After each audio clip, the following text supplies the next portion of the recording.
Good morning and welcome. This is 10 Years Hence. Our guest speaker today comes to us from Boston, Massachusetts. Peter M. Senge is senior lecturer at the Massachusetts Institute of Technology.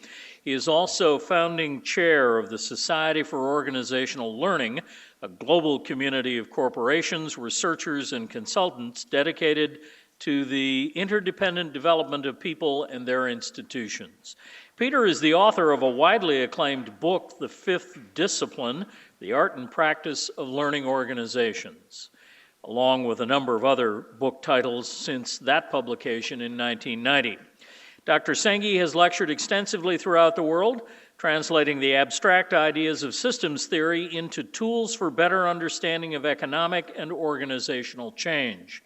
His areas of special interest focus on decentralizing the role of leadership in organizations to enhance the capacity of all people to work productively toward common goals. The fifth discipline hit a deep nerve within the business and education community by introducing the theory of learning organizations. Since its publication, more than 1 million copies have been sold worldwide. In 1997, Harvard Business Review identified it as one of the seminal management books of the past 75 years. There have been feature articles in Business Week, Fortune, Fast Company, Sloan Management Review, and other leading business periodicals regarding the work of Dr. Senge and his colleagues at MIT and SOL. The Journal of Business Strategy named Dr. Senge as one of the 24 people who had the greatest influence on business strategy over the last 100 years. The Financial Times named him as one of the world's top management gurus, and Business Week rated Peter as one of the top 10 management gurus. Peter Senge received a Bachelor of Science degree in engineering from Stanford University, an MS in social systems modeling, and a Ph.D. in management from MIT. Ladies and gentlemen, please help me welcome Professor Peter Senge.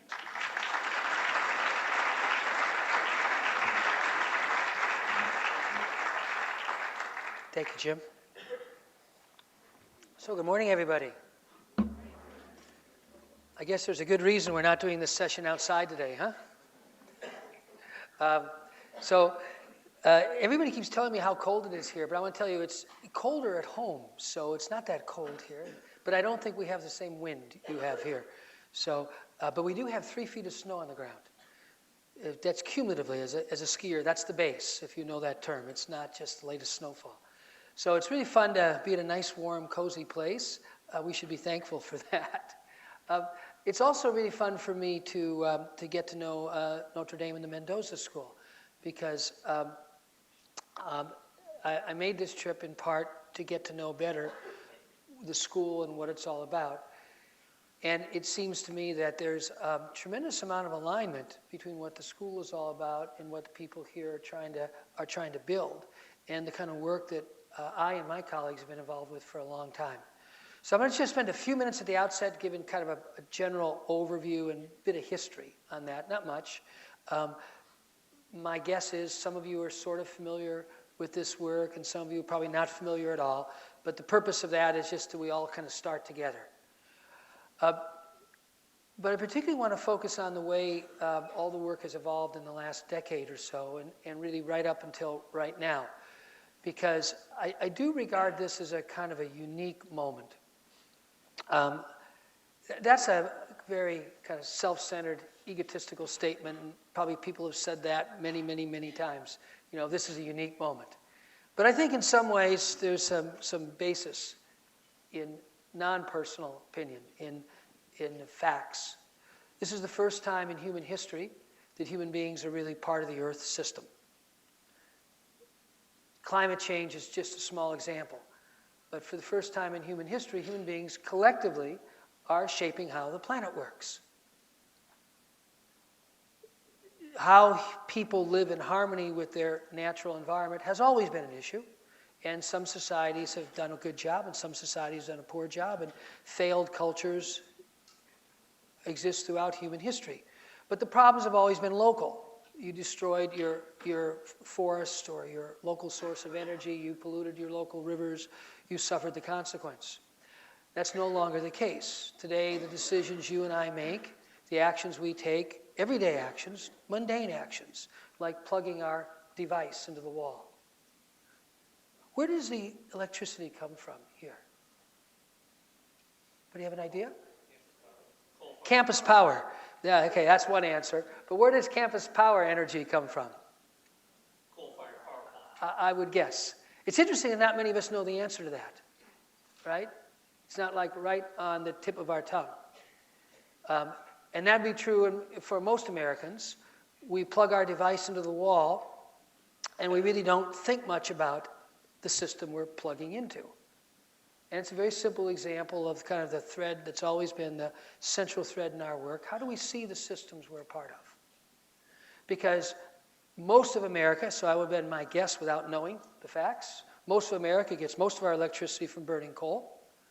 That's why those of you who are enthused about electric vehicles think, well, that's great, but swapping gasoline for coal is not necessarily a good deal if you're concerned about carbon accumulating in the atmosphere.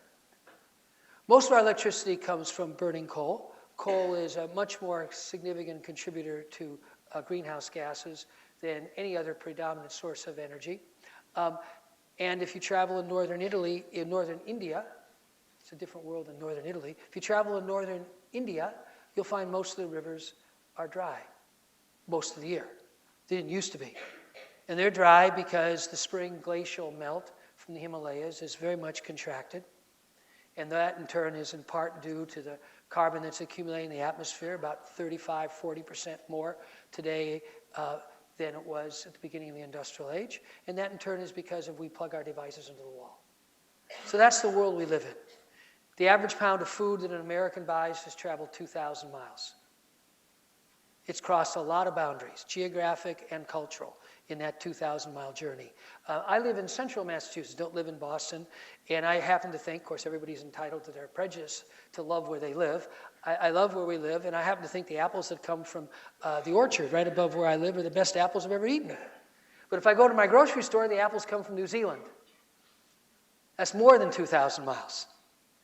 So I'm just trying to give a few real simple examples. We live in an extraordinary web of interdependence. It is our daily way of living.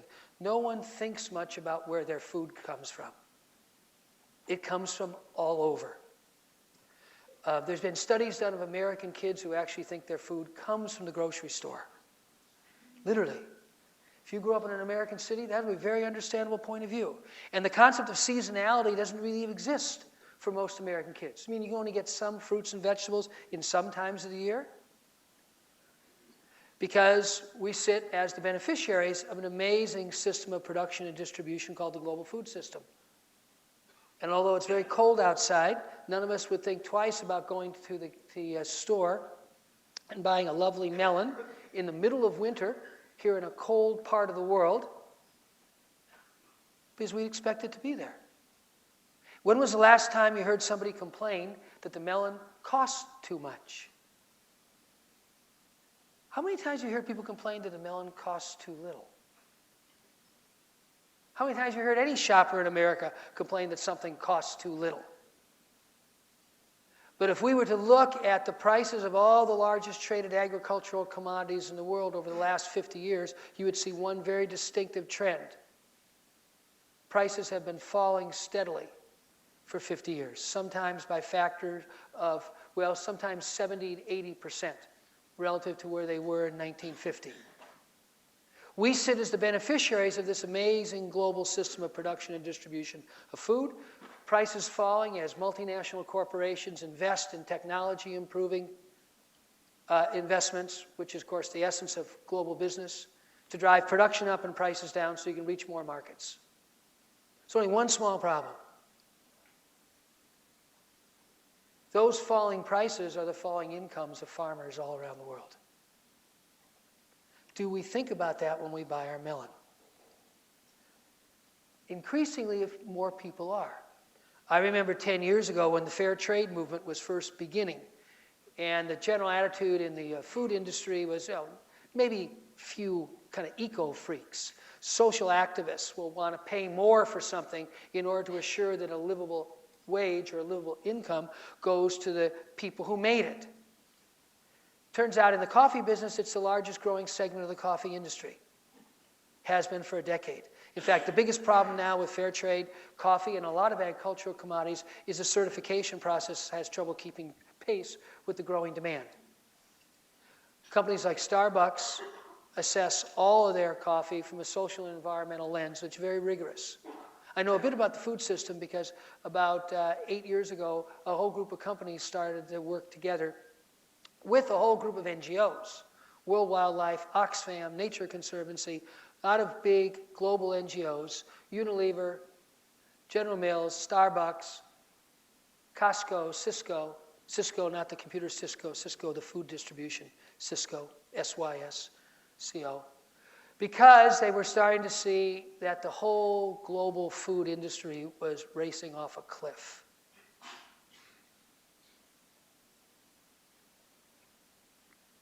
Going faster and faster to where nobody wants to go. I'll never forget in some of my first meetings with this network, which is called the Global Sustainable Food Laboratory, in some of my first meetings I heard this phrase, the race to the bottom. We are engaged in a race to the bottom. This was from corporate people. Now there weren't a lot of corporations. There were a few, and 8 years, 9 years ago, maybe literally a couple of percent of big global food systems saw the disaster that was unfolding in the global food system. We've lost half the topsoil in the world in the industrial age. From stupid agricultural practices that no good farmer would have ever practiced, to try to maximize short-term production through any means possible. And believe me, if you're a struggling farmer in the developing world, through any means possible.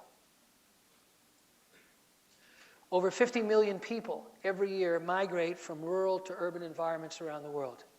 The vast majority of them live in slums and shanty towns. You've probably seen them. Why? Because they no longer have viable rural economies. Because by hooking up everybody's food system in the big global markets with relentlessly falling prices and falling farmer incomes,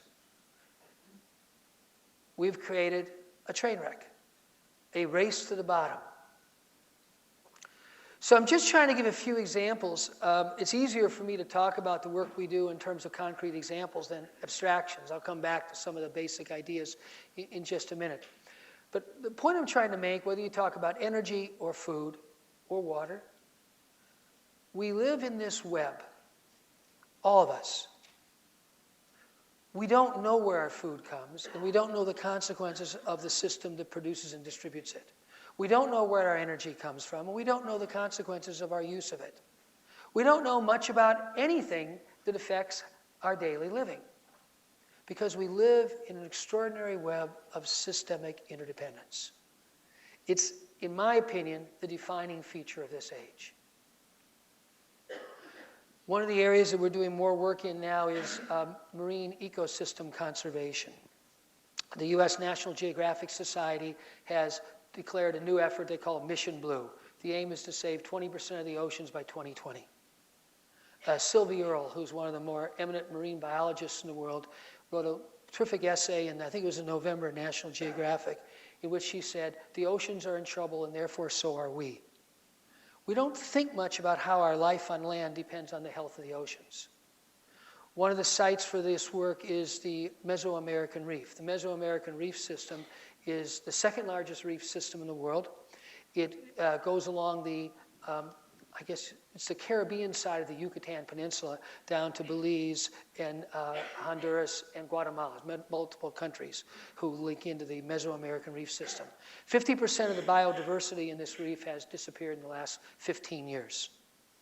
There's also been a site of enormous development. Any of you have thought about going to Cancun for winter break? That's at the edge of the Mesoamerican Reef. But of course, like reef systems all around the world, it's being destroyed also systemically, globally, through acidification. It may very well be that the largest impact of carbon in the atmosphere is the dissolved carbon in the oceans and the acidification of the oceans, and consequently the destruction of coral reefs, which are the source of most fisheries. So we live in this web, and we're totally unprepared for it. We don't know how to see it. We don't know how to think about it.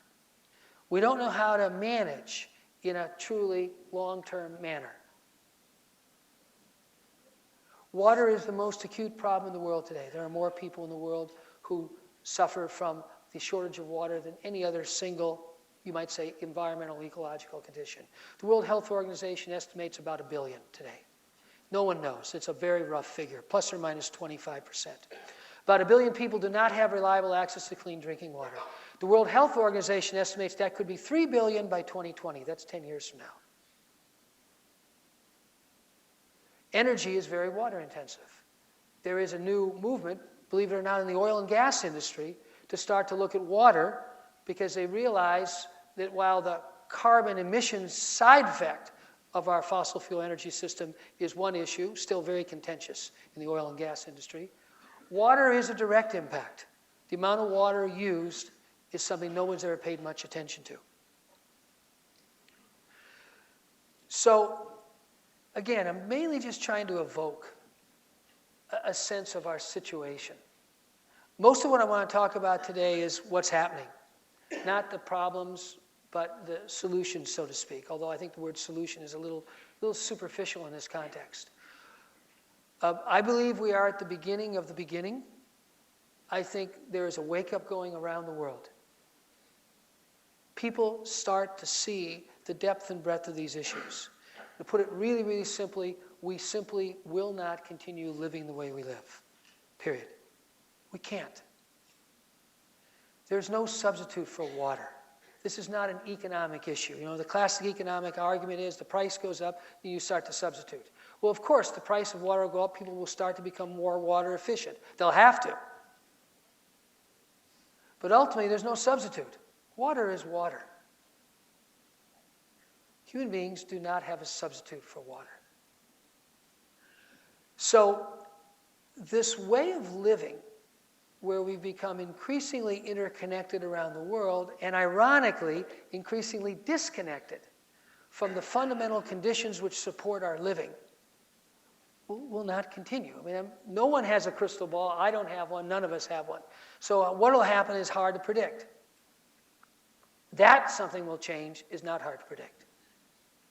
So let me tell you one or two more stories, and I'll use these to illustrate some of the basic tools and ideas underlying our work, and also to bridge into what I mainly want to talk about, which is what's happening as this wake-up occurs, and particularly what's happening in the world of business. I don't think business can solve these problems. I don't think they can be solved without leadership from business, though. So business is not going to unilaterally wake up and suddenly, revolutionize how human beings are living on the planet. But it's pretty impossible for me to imagine the change is needed without leadership from business. In 1997, I was asked by Unilever to spend some time with their management team. Now, in the U.S., a lot of people don't know Unilever, but you know their brands. You know Ben & Jerry's ice cream. You know Bird's Eye. You know Lipton tea. Unilever is one of the 3 biggest food companies in the world. And so, traditionally in the business world, does not have a historic image of innovativeness. Sleepy Dutch grocers. That's the way we used to refer to Unilever. Okay? Top line growth, business growth was a core issue.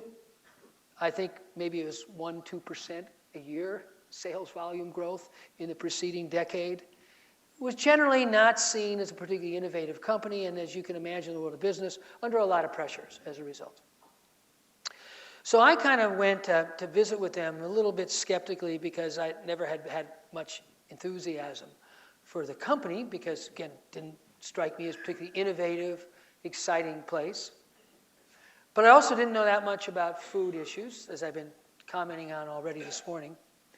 And I'll never forget, after our session with 150 or 200 of the Unilever's top managers, riding in the back of a van through a bumpy streets, I think it was in Leiden, Holland, sitting next to the man who was the Dutch chairman. And it was Anthony Bergmans. They had a Dutch and English chairman at that point. Their governance system has changed since. So Tony was the Dutch chairman. And I'll never forget him saying, I could just hear it now as we stand here, sitting in the back of this van, he said, if there aren't fundamental changes in the global food and fishing industries, we just won't have businesses worth being in within 2 decades. I want to stress that he did not use the word CSR. This was not a conversation about CSR. I want to say that because nowadays people quickly put comments like that in this bucket of CSR. No, he was talking about the future of his business. He was talking about the future of his industry. He could see the race to the bottom. He had no idea what to do about it. After all, think about it. You're one food company, and a big one. Again, they're one of the 3 biggest food companies in the world.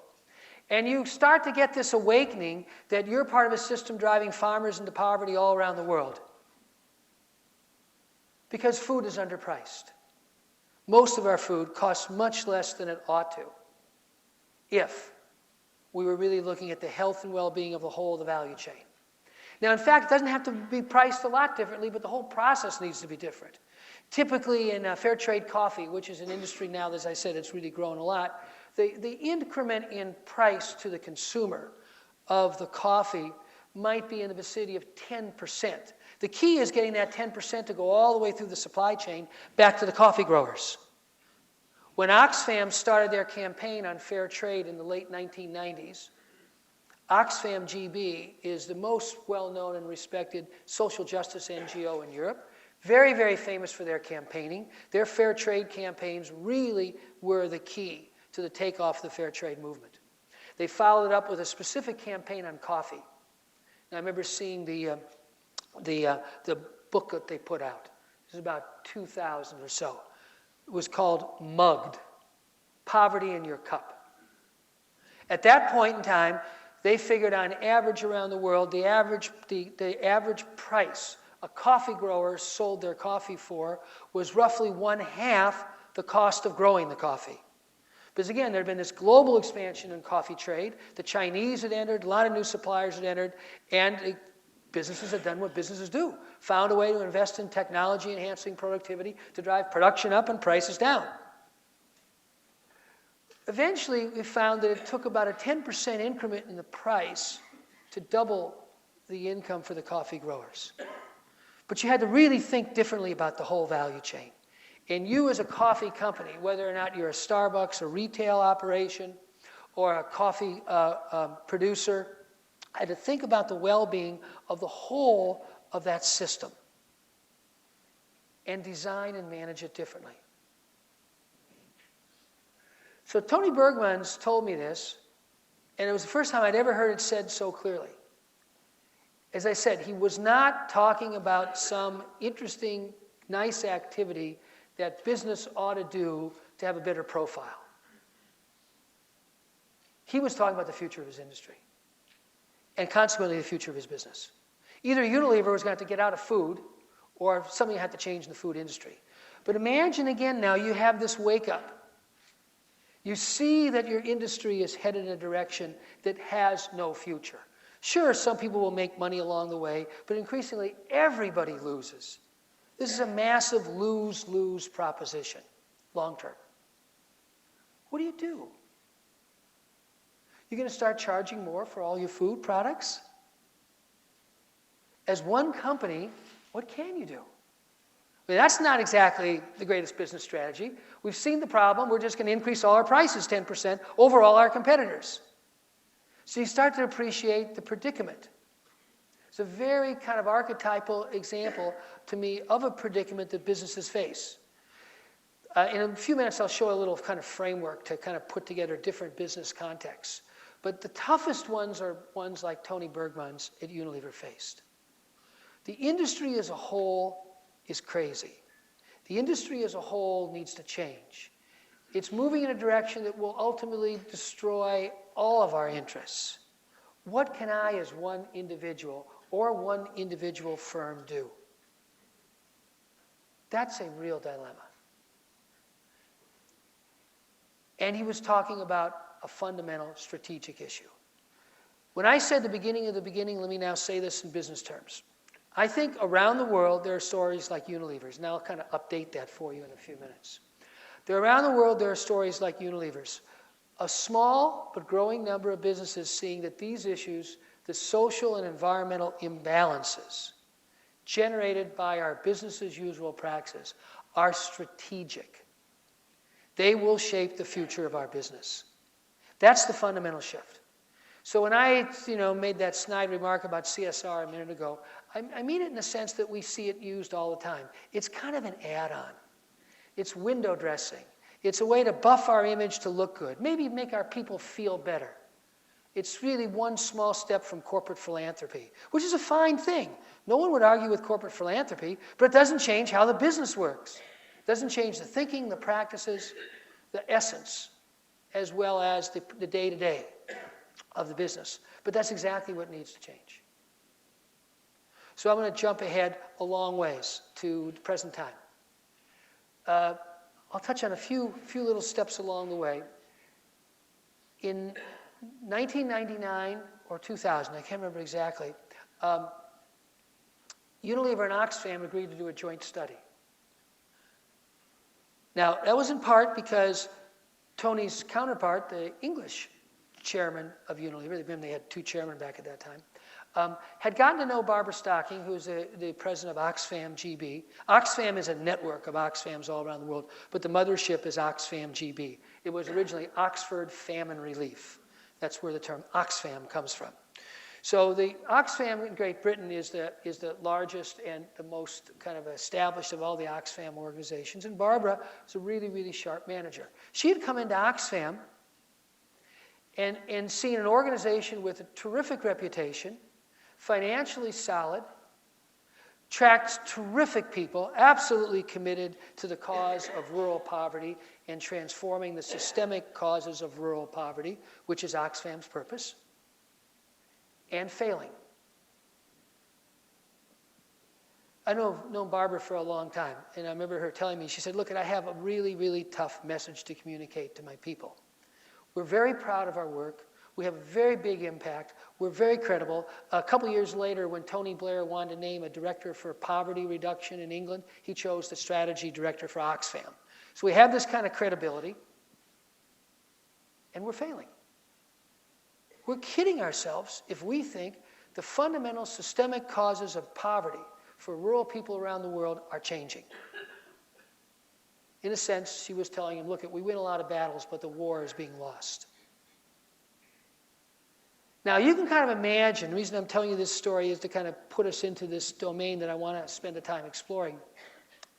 On one hand, you've got Unilever over here with this fundamental dilemma, at least a small but influential group of people, senior levels, and in the organization, they had an extraordinary sustainable agriculture group in Unilever, very deeply grounded in the facts of rural agriculture around the world, farming communities, the ecology, the economics, and so on.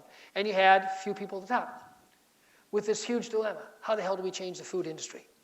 And over here, you've got a woman in the presidency of a leading social justice NGO facing a very similar dilemma. I got a really, really successful organization here, but we're not able to muster the effort needed to really transform the systemic causes of rural poverty in the world. Now, you can kind of imagine the kind of people who go to work at Oxfam. They're not very big fans of organizations like Unilever. Right? Think about it. These are the big multinational food companies. These are pretty much the enemy. That would be a typical attitude of the kind of person who will go to work at Oxfam. On the other side, you can kind of imagine the mindset of people at Unilever. I think it's a little more complicated. I met a lot of people at Unilever who gave, personal contributions to Oxfam. They thought Oxfam was a great organization. But as an organization, the main time we see these people is when they're protesting and organizing campaigns against us. So a lot of distrust and a fair amount of antipathy on both sides. Today, Oxfam and Unilever have a board-to-board strategic partnership. It's taken 10 years to develop, to work together to demonstrate the viability of what they call smallholder models.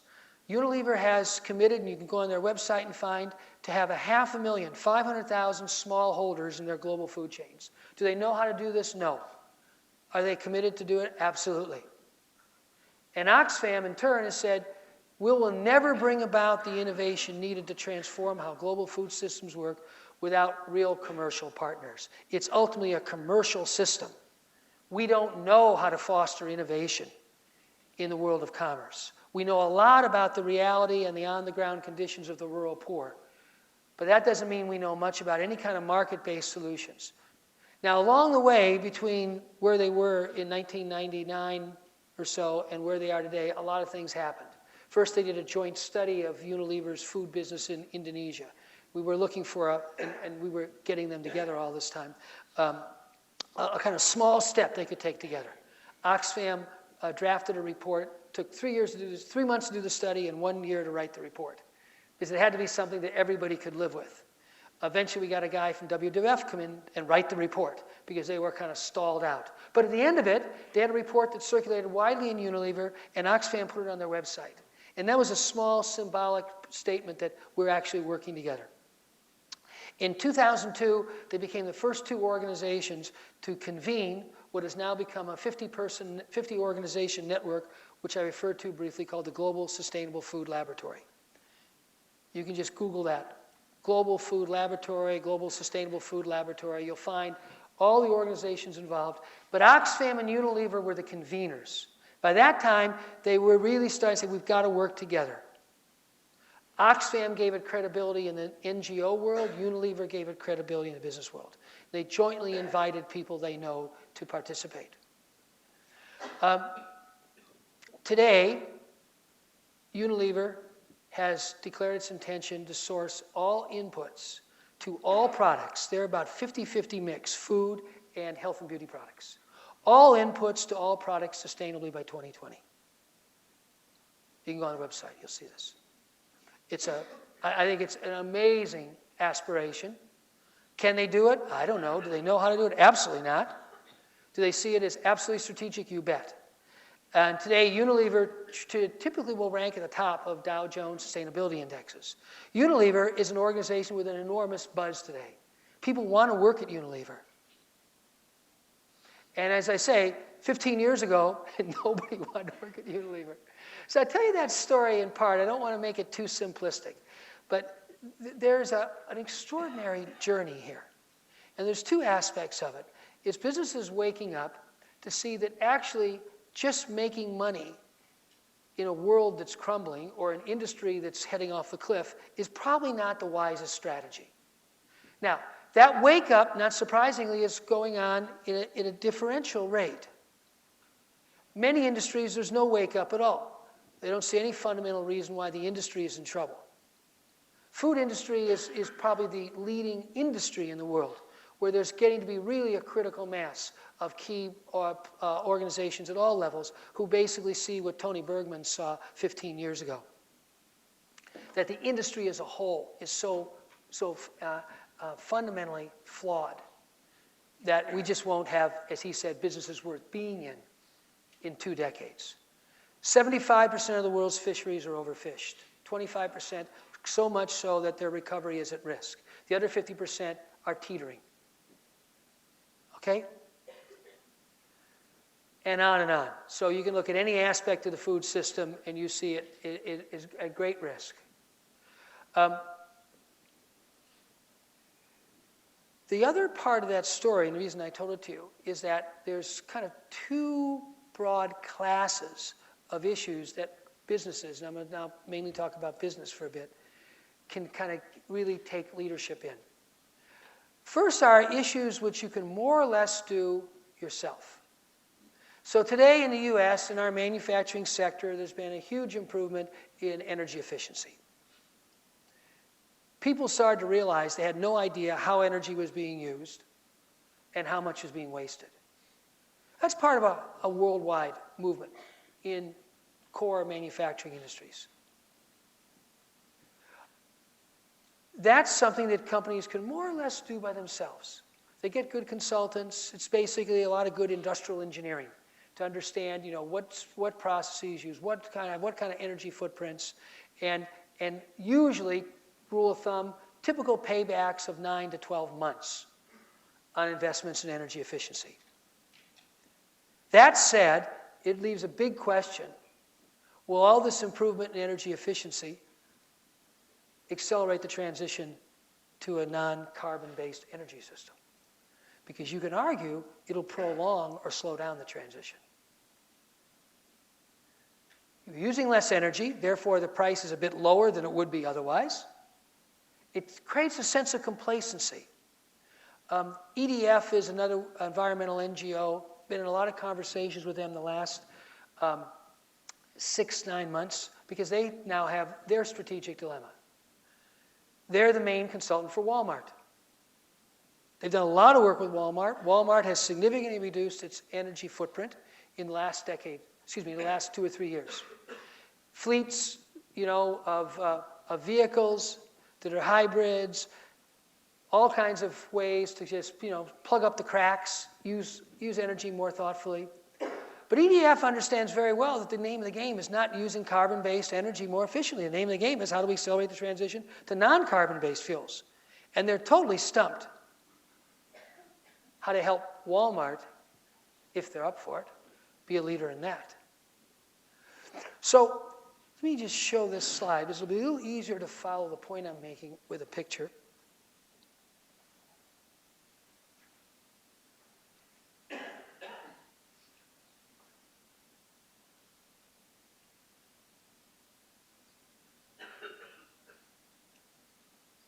You don't really want to read all my emails. You can do that later. I just want to find where I stuck. Yeah, we go. Okay, so this is a real simple. I usually don't like these kind of 2x2 matrices when we've all seen so many of them in business. But this has been very helpful. We found it very helpful in our network of organizations we work with. And you'll see it comes from Stu Hart and a guy named Milstein. Stu's written a lot. Stu is a strategy guy, so he likes 2x2 matrices. And he's been a real leader on strategy for sustainability. Business at the Crossroads, I think, was the title of a book 2 or 3 years ago that Stu wrote. And if you're familiar with the term bottom of the pyramid, Stu was the person, along with C.K. Prahalad, who coined the term, the opportunities at the bottom of the pyramid. Anyhow, this is a real simple way to make sense of what I was saying a minute ago of the different types of issues or challenges that businesses face. The way to look at this is what's below the line there are relatively short-term things. So when you have a 9-month payback on insulation or changing out some of your motors in a manufacturing facility, that's relatively short-term. Above the line is much longer term. To the left are things you can do more or less yourself. To the right are things you cannot do by yourself. So not surprisingly, most businesses, there's nothing wrong with this, start down here. They start in this lower left quadrant, and you'll see it says cost and risk reduction. Energy efficiency would be a perfect example. The business case for energy efficiency is not hard to make. Because ultimately, and now more and more organizations are very good at this, it's a clear business case. It's an investment with a reasonable return and a relatively high likelihood of benefit. Not a lot of uncertainty. Well developed. The examples of the lower right, things that are longer term and but cannot be done by yourself, would be CSR forms. So you see all these CSR forms have cropped up all over the place. The World Business Council for Sustainable Development, you may have heard of them, claims to represent 1/3 of the world's GDP in their members. So it's the big company club. Every big global multinational is part of the World Business Council for Sustainable Development. What do? They come, they listen to each other talk about issues. It's very useful. It gets a lot of companies engaged. In that lower left corner are things like energy efficiency and waste reduction. Now, the key to what's below the horizontal axis, below the line, as we often say, is these are places where you get engaged. These are places where you get started. I actually don't know, but I'm sure if I had a chance to ask Tony Bergmans, he would tell me the various meetings and gatherings he went to over a long time to come to the conclusion that he had come to by 1997 that the whole global food industry was headed off a cliff. But I'm sure that was a lot of conversations with a lot of peers. I do know in the climate change area that Swiss Re, the largest reinsurer in the world, started convening groups of business people and finance ministers and heads of state in Europe in the early 90s around climate change. So sometimes these are off-the-record conversations, sometimes these are public forums, but you need a place to go and hang out and talk and just get yourself immersed in a new way of seeing things. And that's the role of that lower right. However, the real action's above the line. The real action is not just short-term, but long-term investments. The real action is fundamental shifts in the predominant systems that shape how we live. Food and water, energy, waste, toxicity, persisting gap between rich and poor. These are not short-term investment propositions. One of the things we've seen a lot of companies get really hung up on is they start getting immersed in these, and so he says, well, tell me the business case. Below the line, particularly in that lower left corner, there has to be a business case. That's what drives the whole thing. Above the line, another way to say it is, that's the space of innovation. Innovators don't always have a business case. They have something they're passionate about. And they're absolutely convinced that there's a business out there. But they don't have all the numbers added up. They can't tell you in nickels and dimes what the return's going to be. You know, if you literally had to make a business case, you wouldn't have much innovation. So that's generally the case of everything above the line. So Tony Bergmans didn't have a business case, but he knew he had a real issue. Eventually, however, dealing with it would require moving to the upper right-hand corner. It would require working together with a long-term focus with partners who are very different than us. So that's what that upper right-hand corner is all about. It's about collaboration on a scale that I would say is kind of unheard of. I'll show you the list of the companies in the Global Sustainable Food Lab in just a second here. In fact, I'll show you right now. Probably a good time to go. I'll come back to this. So this is what I was talking about a minute ago, the Sustainable Food Lab. You can just Google that. There's a lot of good stuff online.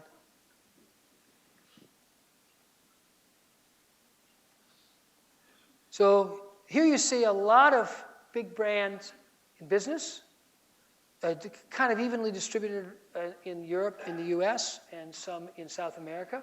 An interesting mix of some organics businesses and big global food businesses like General Mills and Unilever. But then you'll see all the NGOs. To get this process started, to start building this network, it took 2 years of organizing. It took 2 years of interviews with people. Yes, Oxfam and Unilever opened a lot of doors, but we had to really get people committed. The goal was to get an initial team, ended up being about 40, from 30 organizations at director or vice president level who would commit at least 20 days per year of their time. It was a very challenging start. Because we said, look, there's no point in getting into this if we're not serious. And eventually these organizations and now more have all become involved. What do they become involved in? Well, for example, you'll see Costco up there somewhere. I always lose track of where different people are.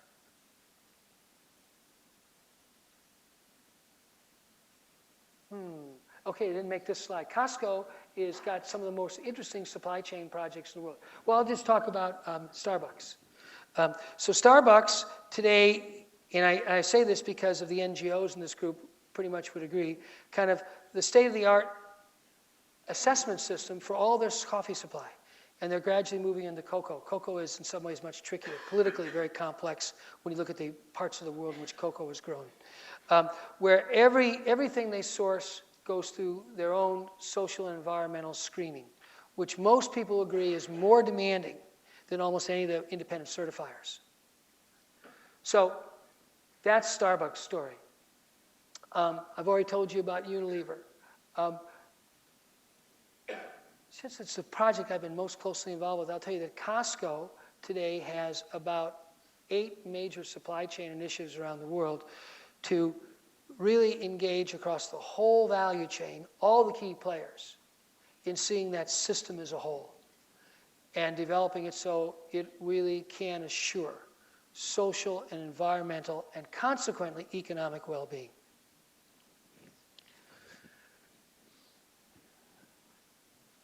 I'm going to come back to this a little later. It says a little about the process that people went through. Here's the slide I was referring to a minute ago. That's the prices of all the major food commodities from 1950 to 2000. If you extend it to 2010, it doesn't really change very much. You get a little blip in corn, which is in the center, because of the run-up of speculation for biofuels that occurred around the world a few years ago. And the corn price more than doubled on the spot markets. But you'll notice that a more than doubling, if you can't read those are all zero-based scales.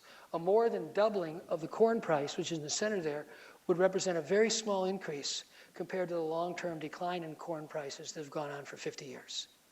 So this is the heading off the cliff phenomenon that Tony Bergmans was looking at.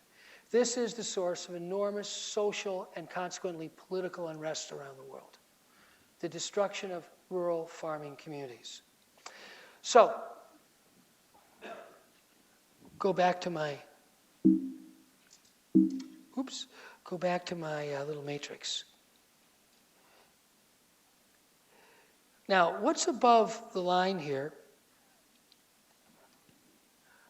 includes things that can only be done jointly, but it also includes a lot of things which are long-term strategies that companies can more or less move themselves.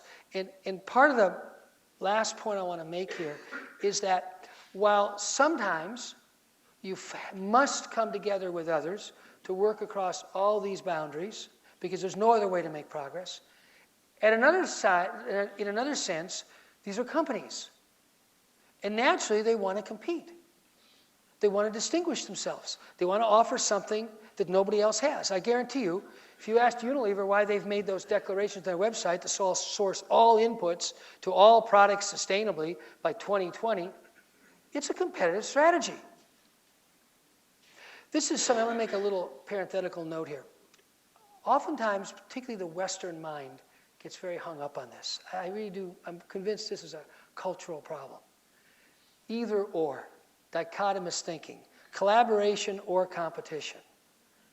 No, this is about collaborative competition, or this is about competitive collaboration. You can say it in a lot of different ways. This is not a black or white either or thing. If your industry is going off the deep end, and you've got to work together to assure your industry has a future, you're not going to do that except by working together with a lot of people, a lot of organizations of very different sorts. On the other hand, in that context, you want to show what you can do as an organization. You want to distinguish yourself. You want to compete. Keep in mind that the word compete comes from a Latin root, competere. It literally means striving together. And anyone who's ever been in competitive sports knows this. Oh, sure, in the middle of the game, there's nothing you want more than to beat that other team. This is a competitive sport. But you don't want the competitors to disappear. You need good competitors. If you're really good, you want good competitors. Think of the track. For years, the best 100-meter racers have all trained together. And then they go off and compete. Okay, so believe me, human beings can handle competition and collaboration as coexisting characteristics of our social relations. There's nothing black or white about this. So believe me, Unilever has a competitive strategy. Another company that's been very involved in our work in all this space has been Nike. So I say the word Nike, what's the very first word that comes to the idea or association that comes to most people's head if we're talking about sustainability? I'm curious. It's a bit of a test question for me. Sweatshops. Now, you don't count. I want to hear from somebody younger up here. Would that be an association that would come to your mind? This is a little data gathering I can't resist doing. Sweatshops. I see a few nods, but I see a lot of blank stares. So I think that it's a little bit of an age phenomenon. Believe me, 10 years ago, that's the only thing that came out of everybody's mouth, sweatshops. Because Nike got nailed with a series of exposés in the late 1990s about kids producing Nike shoes, particularly in Vietnam and Southeast Asia, Southeast China. The truth was, every one of those manufacturing facilities made Nike on Monday and Reebok on Tuesday and Adidas on Wednesday. There were no dedicated suppliers. You could have easily singled out any major athletic shoe company and made the same expose. But of course, Nike was the best known. So the people who wanted to really raise concern about child labor in the apparel industry and food, athletic footwear particularly, singled out Nike. Perfectly sensible strategy. I bet there weren't more than 8 people in the whole company who had a clue that was going on. A clue. Nike's not a manufacturing company. It's a marketing design company, right? Nike has never manufactured anything in their life. As I said, if you look back then, they didn't even have any dedicated suppliers. That was so off the radar screen to them as a business. Well, it didn't stay off the radar screen for long, believe me. The UN Global Compact, which you guys cite, the first US CEO to go to New York and sign at the signing ceremony was Phil Knight of Nike. Okay? Today, Nike is considered pretty much a leader in labor rights around the world. But what they've really taken a lead on is product. All new products at Nike, and this has taken 10 years, all new products at Nike are rated based on embedded water, embedded energy, waste, and toxicity. And all new products get a medal. Gold medal, silver medal, bronze medal, no medal. It's Nike. Sport's their thing. That's a system of product development that's a great example of that upper left-hand corner. Can you do it completely by yourself? No. I mean, obviously, you have to have a lot of cooperation from a lot of suppliers to actually bring these kind of products to market. But believe me, they work diligently. Took 10 years to create the metrics. By the way, there's an MIT case on this. It's called the Considered Product Rating System. And I'm pretty sure if you Google Considered Product Rating, I have to try this, you'll find it. I know you can find it on the MIT Sloan School Sustainability Research. So there's an example of above the line in the upper left-hand corner. Look, very simple way to say this is, at some level, the problem is what we make. We make the wrong products, using the wrong energy, using the wrong processes, which generate enormous waste, and a lot of social as well as environmental destruction. Ultimately, we have to change what we make. We drive the wrong cars. We all know that. Now, yeah, it's getting a little better, but it's a little, and it's late. Do you know that in 1994, 5, 6, the Clinton administration had a challenge grant to the big 3 to produce a car on an assembly line that would get 80 miles per gallon? All the big 3 in Detroit competed. One achieved an 80 mile per gallon car that they manufactured on an assembly line. The others got close, 75, 77. The one that made it was General Motors. They had no intention of ever bringing that car to market. Anyone who knows the auto industry knows that few have done more advanced research of products they've never brought to market than GM. The electric car is the example that most of us now know about. Because they saw no interest on the part of the American public. To their mindset, energy efficiency is a non-issue to Americans. Now, that's changed a little bit in the last few years. And now everybody's marketing kind of faux hybrids. A lot of people say they're not even technically hybrid cars. But, they're clearly using it as a marketing thing now. But the deeper issue is that there really was no strategy whatsoever to transform our products and to position ourselves with the products of the future versus the things that sold to our customers based on their preferences from the past. I remember I was in conversations in Dearborn with planners, senior planners at General Motors. I was just stunned. They said, well, it's a non-issue for Americans, so why should we bring it to market? But ultimately, this is about our cars. Look, there's no reason, I'm convinced there's no technological reason whatsoever that we aren't driving cars today to get 200 miles per gallon. Not 50, not 45, 200. I mean, if 12, 15 years ago, they made an 80 mile per gallon car, but the set of forces to make that happen in the US have never come together. Nor have they come together in China, for that matter. Because in all these countries, we keep the gas price artificially low. How else would you explain that Europe pays twice as much as we do?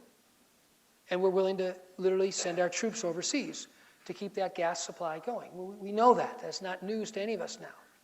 So the combination of cheap gas and an image that American consumers really don't care about fuel efficiency kind of locked the Detroit auto industry into a mindset. I remember when the Prius first came out, I was in conversation with people at Ford. And I'd say, well, what do you think about the Prius? They said, well, what should we think about? It's no big deal. Seriously, I mean, I'm kidding. That was the universal reaction in Detroit. No big deal. And I'll remember, the typical thing you would hear within a few minutes of that conversation was, well, you know, Toyota loses money on that car. Which I'm sure was true in the first several years. You know, companies do not have to report profits per product, so no one had to make that information public. But it was a new product. And it's not surprising a new product's not going to make money for a while. Needless to say, in the last 5, 6, 7 years, Toyota has not been losing money on the Prius. But it just was symptomatic of the fact of zero long-term vision of the products that are really going to be needed. So one thing, if we talk 10 years hence, any business, what's the product people are going to want and need 10 years from now? So Nike has this really funny idea that actually the people who buy Nike shoes and Nike clothes are really going to care about this. Nike's a marketing company. They could not afford to invest in this kind of product rating system if they didn't think there was a future for it. Is there a present for it? Well, I leave it to you that you can do your own field research. See if you can find considered or a tag describing the considered system on any Nike product at Foot Locker. You won't. You might find a few. They do keep doing test markets. But they're committed. You go to the Nike website, 2020, zero waste, zero toxicity, entire product line. That's their corporate goal. Zero waste, zero toxicity. The other phrase is complete closed-loop production. Everything should move in cycles, just like everything in nature moves in cycles, by 2020. So you ask, well, how does a company, commit itself to doing this, and how do they make it make sense? I'll tell you how they make it make sense. Does it yet play in the market? No, they're still figuring out how to do that. They're not going to, the risks of greenwashing are so great. If you go to something, and it's not really credible, it's going to backfire. They know that. But I'll tell you who knows the story of the considered product rating system. Every employee in Nike. I've not met anybody who can't tell you about their new product rating system. They all know about it.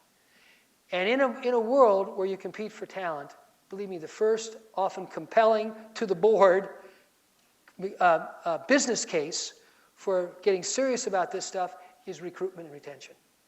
That was literally the first argument that Unilever could make to its board in the early part of this decade, when they still hadn't accomplished much, but believe me, the people in the company thought it was really cool to be part of an organization with this sort of commitment.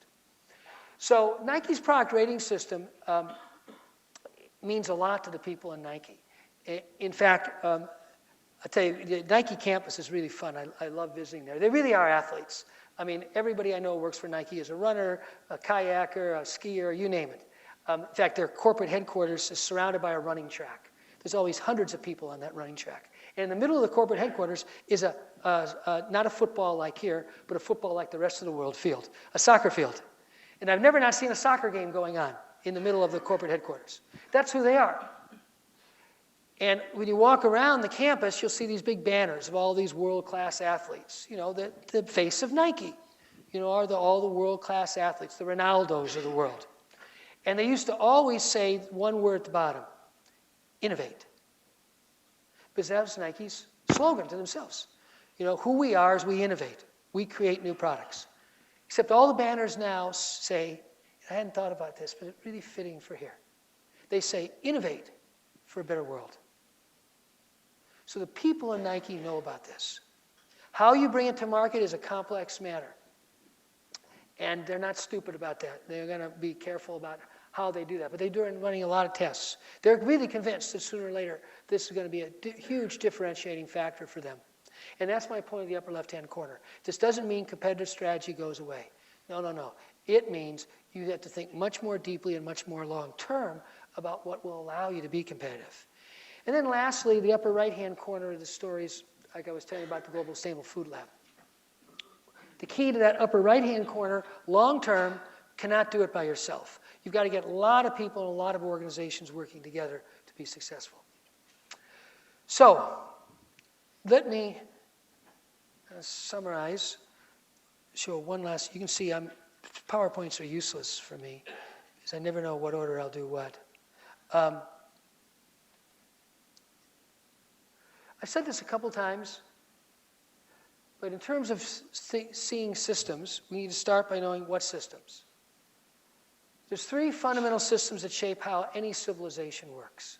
We're no different. And I think it's kind of ironic that the big stresses in the world all relate to these systems, because these are always the systems that every human society has had to deal with. Food and water, energy and transport, which are connected, and materials, what we make, what we ship. I've made several comments about the first two. The material footprint of our modern way of living is an embarrassment. And it should be an embarrassment to every one of us if we saw the whole of the system in which it operates. The gadgets we love, right? Do we know where it comes from and what's in it? Do we know who all the hands it's touched? To support my lifestyle as an American takes about 1 ton of raw materials extracted from the earth for me, per person, per day. If you look at the total material footprint of our way of living, about 90% of that, typically it varies by product, is in the upstream extraction industries. About 1 ton of raw materials per day to support my standard of living, each of us. That's a lot of stuff. About 95% of it, 95% is waste and extraction and production. The rest ends up in a product, which will end up as waste also. The Chinese have a great phrase for this.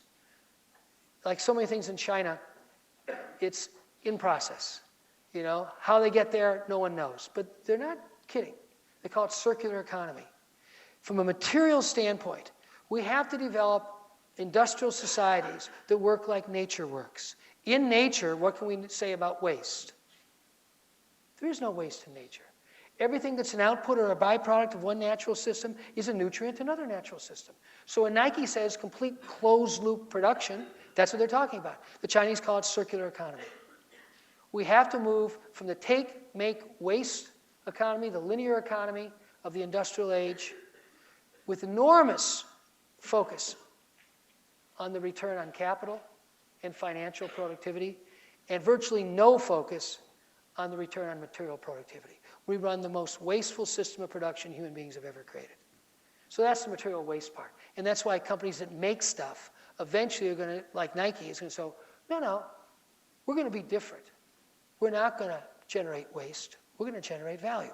And we're going to learn how to recycle, reuse everything. So that's a little summary of the three big systems. I think there's one last thing I was going to show after that. I almost don't need to do this, but I will. I said a few words about water. This is also from the World Health Organization.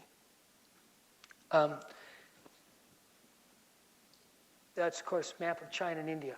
The brown areas, if you can't read the words up there, say those areas will be unable to meet 20 to 80% of their water needs by 2030. And you will, of course, notice that that's where most of the people in India and China live. Water is a huge issue.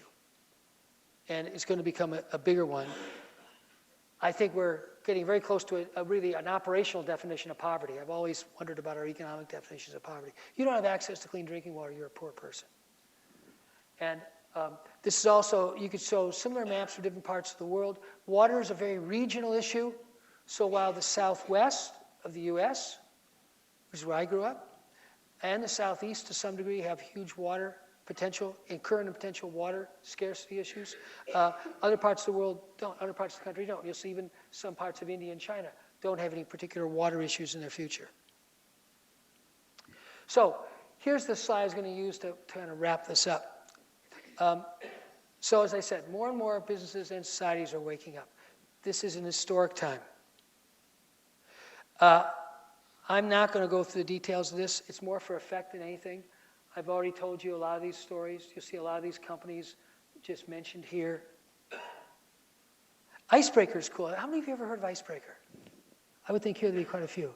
Icebreaker is kind of the preferred producer of the underarm layers that extreme athletes use. So t-shirts, you know, stuff you wear closest to your body, because they're the first producer of really great products that are completely biodegradable and are wonderful at wicking moisture. But the most interesting thing about Icebreaker, not only are all their products biodegradable, you go online, take any Icebreaker product, and you'll see a little barcode. You go online, you can find the sheep grower who grew the wool, the sheep that went into the wool that went into your product. They're committed to complete 100% transparency of their value chain for anybody, all online. You will see more of that. Because people are starting to wonder, where did it come from? Who did it affect? And is it really a healthy value chain?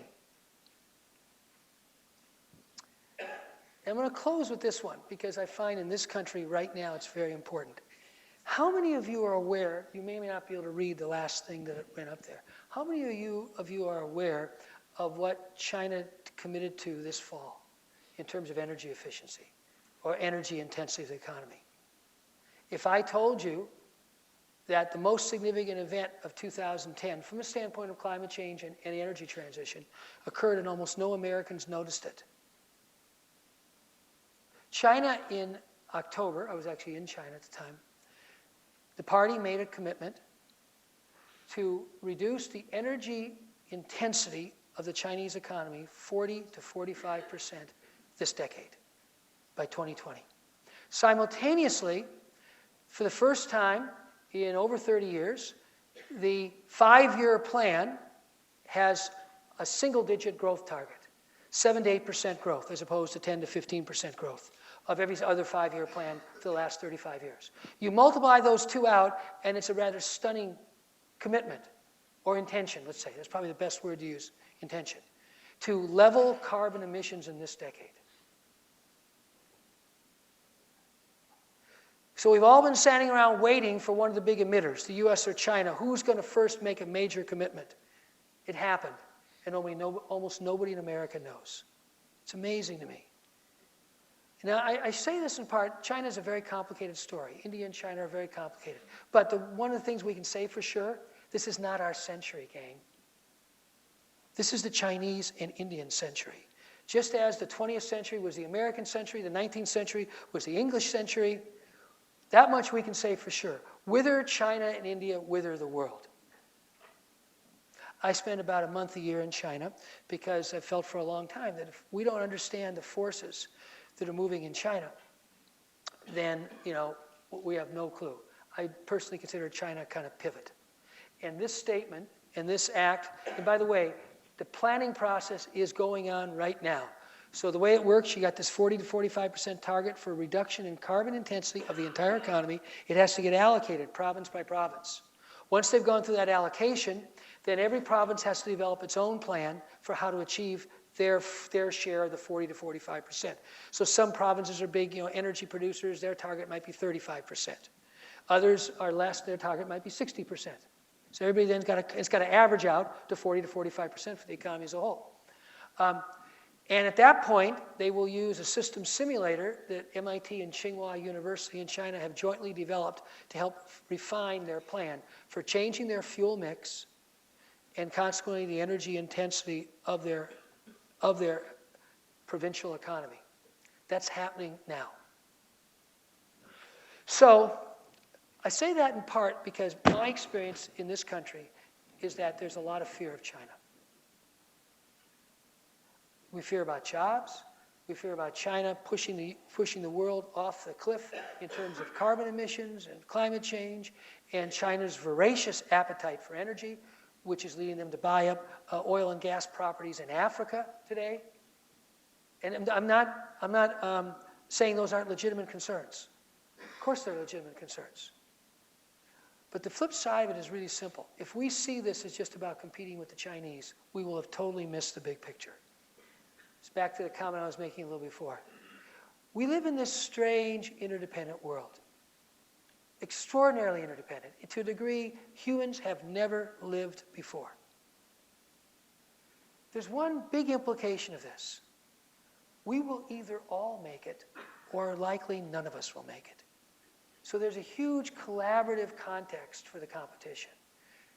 Hopefully I can say this now in a balanced way, because I'm not saying the competition is bad. I'm not saying the businesses trying to be better isn't a great thing. Of course it is. It drives innovation. But human beings can train together and run against each other. We can do this. We can collaborate and compete. We have to drop this idea that it's about beating the Chinese. It's not about beating the Chinese. It's about surviving with the Chinese. And by the way, one of the ways that'll happen is everybody will try to make their contribution in the innovation race. That's fine. It's not a black or white deal.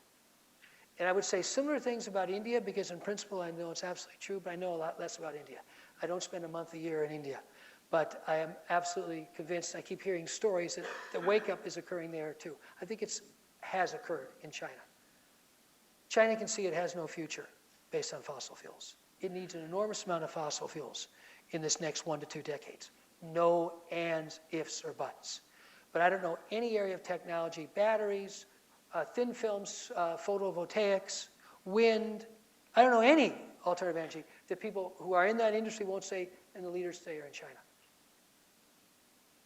And that's important for us to recognize, because the leaders should be in China and the US both. This is not a competition. We either have a race to the bottom or a race to the top, so I guess it's our choice. So that's it. I'm going to pause here. I have not really given you much chance to kind of ask questions or make comments. Please, either is perfectly fine. My hope is that these comments are very much in line with a school that's very concerned, as Mendoza is, with the common good. Because I think business as an agent for the common good is business, period.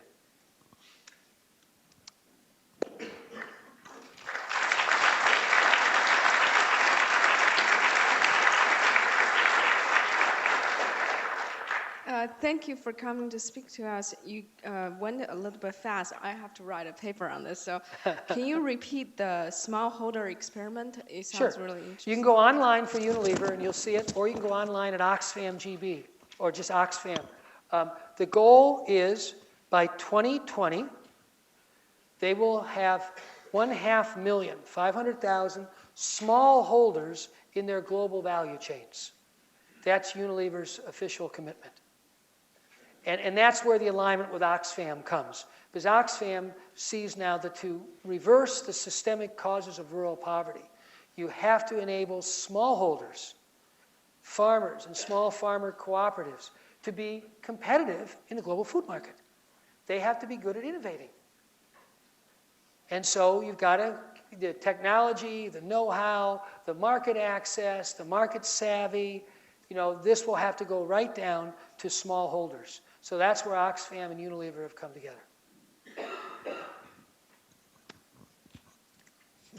Hi, you mentioned about non-carbon-based energy. Would like to get your feedback or thoughts on nuclear energy, and if this country is going to set up 100 nuclear plants in the next 20 years and completely get off of gas-powered cars and go to battery-powered cars. I don't know. I think that the nuclear picture is always very complicated because because the inherent reality is the long lead times, right? Very long lead times in building nuclear plants. And then all the legitimate public concerns. A lot of people in the industry think those public concerns are much overstated today, okay? The safety risks. But you don't need to have many Chernobyls to leave a deep impression in people's minds. So I think, like everything in the energy system, that the simplest way I can think for myself in a coherent way about the future energy system, it will be different. It will be different in different places. Look at the equatorial belt around the world, which happens to also be concentrations of poverty all around the world. That's a place, those are areas that should be 90% solar, right? On the other hand, you're not going to get a lot of solar energy in the Pacific Northwest, but you get a lot of biofuels. So I think the idea that there's kind of two principles here. One is it'll be a diverse energy system. And the second one, which I think is actually more fundamental, my favorite definition of renewable energy is local energy. See, because here's my guiding principle about all questions like this. How does nature do it? That's got to be our teacher. Nature produces no waste. How does nature do that?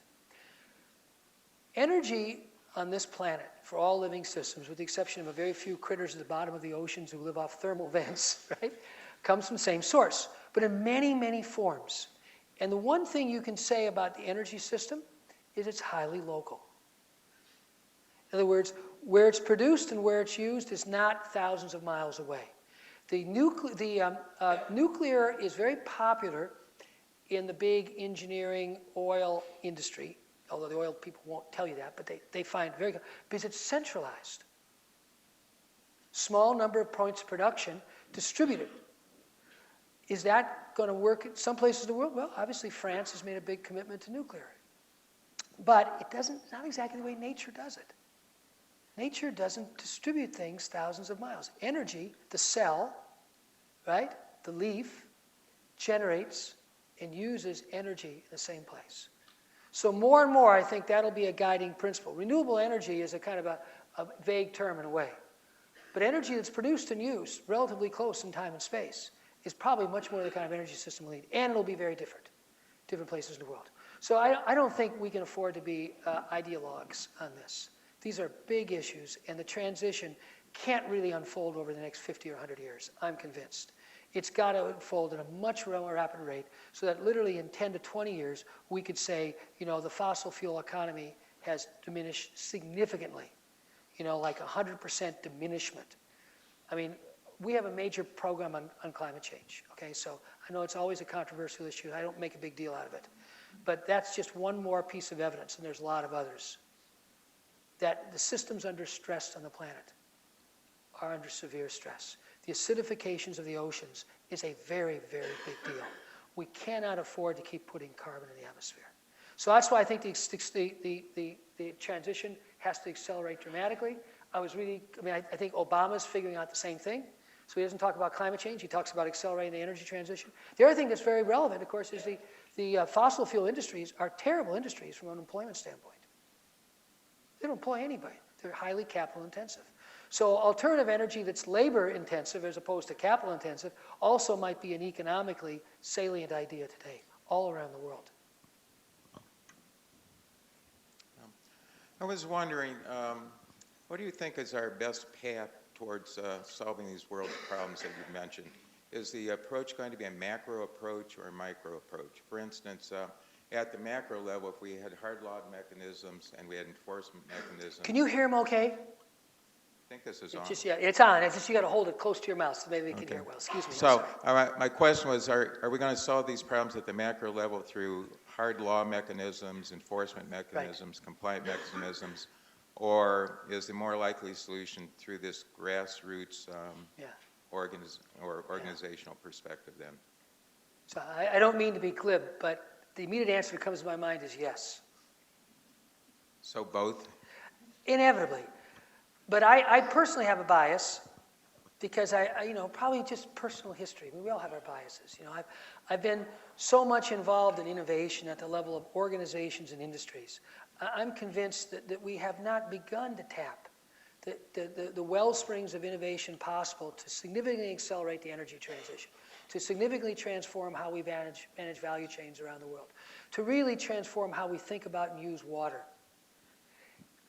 Plus, I'm just so unpersuaded by regulatory solutions that don't have a basis of public consent. I think continuing to build up the regulatory floor will be vital in all these industries. I mean, Jason Clay, who's The most knowledgeable person on global food systems I've ever met. He's an executive vice president of World Wildlife. He's been integral to our global food lab. Jason has a very simple attitude. He said there should be no products on the shelf that aren't sustainable. Well, that kind of implies a steady elevation of the regulatory floors. But I don't see any way it'll happen without real leadership on the innovation side. So to me, the process is really simple. You keep innovating, the Costco's, the Unilevers show what's possible. It starts to become more and more a norm in different industries. And then you'll have the political base for much more significant governmental intervention. I think pushing from the government side, in the US, clearly it ain't gonna happen. I don't think it even happens in China. China is very complicated. People think, oh, well, the party has all this control. Believe me, the party does not have all this control. They've been pushing energy efficiency for 5 years and failing again and again and again. They're now at a new cycle of it. They, too, have to really cultivate the networks of leaders in those provincial party apparatus, in the local businesses. It has to be seen as a huge opportunity for innovation, which, by the way, solar does today. Look to more and more people in China. And then you get both. But I think the principle that it has to be led by innovation and supported by regulation is a pretty good, to me, guiding principle. That's my bias. Carolyn? Oh, excuse me, one back here, and then we'll get Carolyn last. So I have to admit I'm not too informed in terms of what kind of movements are around the world and towards like Hold it just a little closer. Okay, shifting towards more sustainable design. But I feel like a lot of the information I hear, I get pretty concerned that either China or India, they're always seem to be not just one step, but several steps ahead of what we could be doing back in the U.S. So I wanted to ask you who you think might be the main players and movements in the U.S. as far as Congress and legislation goes, and then also just any economic or institution that could potentially have some sort of force in that movement. Well, it's a little bit like the question that Jolyn asked up here. I mean, I really believe that, business is very, very influential. And if businesses see the upside possibility and really lead from an innovation standpoint, get their own above-the-line solutions in all sorts of different ways, I don't see any substitute for that. I want to be clear, I don't see that as sufficient, just necessary. That's why I tell the story of the food lab. There, you have to get the businesses working together with the NGOs and eventually with the governmental players. All three sectors working together to really define and start to operationalize what's a healthy food system for all the people involved in it. But I do think there's a natural role for business. Now, in the U.S. political scene, which is partly what I was hearing in your question, I don't think I have any insight that probably all of us don't have. I was in Washington yesterday. I spend as little time as I can in Washington. And I don't say this to criticize the people. Yesterday I was there, the Department of Education. There's a wonderful group of people there trying their hardest to create a climate for innovation in primary and secondary education in America. Absolutely terrific people. And they will accomplish very little. I'm convinced of that. And they kind of see it too. And it's because what you can do from Washington is very, very limited. Plus, you add to the fact the dysfunction, which I think we're all seeing now more and more clearly, but it's been there for 15 or 20 years. The hyper-partisanship is something that really paralyzes, absolutely paralyzes movement in Washington. Now, I say that not to point the finger at them. They're that way because we let them be that way. I mean, look, we have to see that we just, there is something called the common good. It used to be a politician, you were always in this dance of what's best for the country or your electorate in total, not just the people who voted for you, and what is it that advances your own partisan interests. Nothing wrong with that. It's kind of like the competition collaboration point I was making before. Both are valid. But right now we've lost the balance entirely, just so totally. And I think as a public we have to say, well, we're part of that. Every time we vote defensively, say, well, I want to get these people out, and these people are bad, and these people are good. We're holding the seeds of that separation.